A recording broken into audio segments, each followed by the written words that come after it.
Bonjour et bienvenue dans cette nouvelle vidéo sur LibreOffice Calc. Aujourd'hui, je vais te montrer comment on passe d'un tableau comme celui-ci à un graphique comme celui-ci et surtout, je vais t'éviter les erreurs les plus courantes. Alors, on commence déjà avec la nuance qu'il y a entre cliquer sur le graphique et éditer le graphique. Là, j'ai cliqué sur le graphique et quand je l'édite, je vais pouvoir modifier les axes, les titres et autres. Inversement, je ne vais plus pouvoir déplacer le graphique si ce n'est la partie interne, ce qui d'ailleurs peut être pratique pour positionner les titres ou autres, mais ce bloc-là ne bouge pas. Je ne peux pas non plus le supprimer lorsque l'objet est édité. Donc il faut que je clique en dehors, et là, quand je reclique, il n'est plus édité, je peux le déplacer, ou je peux le supprimer en appuyant sur Supr. Et voilà, c'est la première difficulté qu'on peut rencontrer. Donc une deuxième difficulté qui est très fréquente, c'est lorsqu'on a un tableau comme ça et qu'on veut insérer le graphique. Par exemple, on se dit qu'on sélectionne cette colonne, on fait insertion diagramme. Alors je ne vais pas aller plus loin, vous voyez le problème, le diagramme s'affiche par-dessus ma plage de données et je vais être gêné pour faire le reste. Donc une astuce, ça consiste soit à sélectionner une colonne qui est après le tableau, où je veux faire mon graphique, ou alors, le plus simple et le plus efficace, c'est de sélectionner la plage de données qui m'intéresse, titre inclus. Donc là, par exemple, je n'ai pas besoin des sites de forage. On a l'âge des sédiments en fonction de leur distance à la dorsale. Et là, si je fais insertion diagramme, vous allez avoir le diagramme qui va s'afficher juste à droite de la zone sélectionnée. Donc ça, c'est bien pratique. Je ne veux que les points, donc je sélectionne dispersion. Il ne faut surtout pas cliquer sur terminer parce que sinon après c'est un peu pénible de tout ajuster. Donc on clique sur suivant. Donc là il m'indique la zone sélectionnée de B1 jusqu'à C9 et les données sont bien en colonne hein, puisqu'on va avoir la distance en fonction de l'âge. Donc des fois c'est coché en ligne, il faut bien choisir en fonction de ce que l'on souhaite.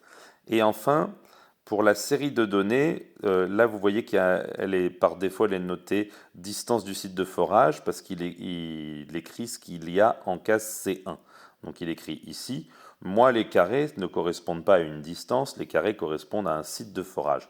Donc pour changer ça, je ne peux pas malheureusement pas écrire manuellement.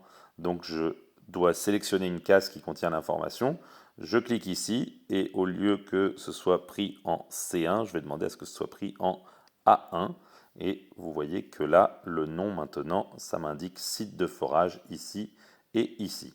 Pour les valeurs de X, je vérifie, ça prend bien de B2 à B9. Imaginons par exemple qu'il y ait eu une inversion ou un problème ou une ligne qui ait été omise.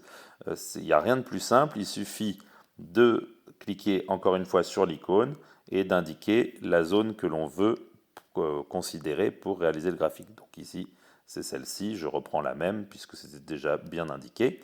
Donc on a bien deux plages de données qui fonctionnent. Je vais juste ajouter en élément du diagramme le titre. Donc le titre, on l'écrit manuellement. On pourra le déplacer après. J'indique en X l'âge et en Y la distance. Je fais volontairement quelque chose d'un petit peu incomplet pour vous montrer qu'on va pouvoir compléter après. Et je fais terminer. J'ai déjà un graphique qui ressemble à quelque chose. Vous voyez qu'ici, il n'y a pas les unités. C'est juste pour vous montrer que donc là, on est en mode édition, hein, on a cliqué dessus.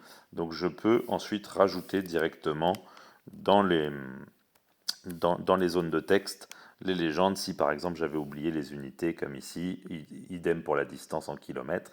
Et donc ça va me permettre d'affiner mon graphique si jamais j'avais fait des oublis. Ensuite, une fois qu'on a fait ça, c'est pas terminé puisque on va vouloir afficher une droite de tendance. Ça va me permettre d'avoir un coefficient directeur pour la droite qui passe au plus près de l'ensemble des points. Alors, il faut déjà bien sélectionner les points. Là, par exemple, j'ai mal sélectionné. Voilà, vous voyez que tous les points sont cochés. Et donc, une fois que les points sont cochés, clic droit. Alors, je peux choisir la taille de la ligne, la couleur. Tiens, je la prends en noir juste pour...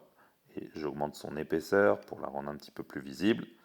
Et voici ma droite de tendance. Si je fais un clic droit, je peux insérer l'équation de la courbe de tendance. Et voilà, alors vous voyez que l'équation là, elle n'est pas très bien située. Je peux la déplacer bien sûr, mais n'oubliez pas qu'on peut aussi donc, agrandir la taille du schéma, mais vous pouvez aussi réduire la taille du graphique dans le schéma. Donc si par exemple je veux afficher la courbe un petit peu en dehors du quadrillage, je peux faire ce petit déplacement. Et enfin, je peux mettre en valeur cette équation avec un clic droit, formater l'équation de la courbe de tendance, et je vais pouvoir changer l'arrière-plan, par exemple mettre une couleur ou un dégradé, pourquoi pas. Et je vais pouvoir changer la police, les effets de caractère, mais on ne va pas en faire trop non plus. Et voilà, je me retrouve, je peux faire cette même chose d'ailleurs avec le titre que je peux formater, donc toujours clic gauche puis clic droit. Ce qu'il faut retenir, c'est que ça doit être en mode éditer pour pouvoir faire les modifications et non pas seulement sélectionner. Et enfin, vous voyez là le nom linéaire site de forage. C'est le nom qui a été mis par défaut parce que je n'ai pas précisé le nom de la courbe de tendance. Donc il faut que je la resélectionne ici. Dès qu'on a fait un oubli, on peut rattraper ça en sélectionnant puis en faisant clic droit. Et donc là, c'est dans formater la courbe de tendance. Je peux changer l'épaisseur, mais je peux également ici indiquer le nom. Donc ici, je vais marquer tout simplement courbe de tendance et ça va rectifier. Et voici courbe de tendance. Et voilà, j'espère que cette vidéo vous a plu, qu'elle vous aura rendu service. Si c'est le cas, n'hésitez pas à la liker ou à vous abonner et je vous dis à bientôt.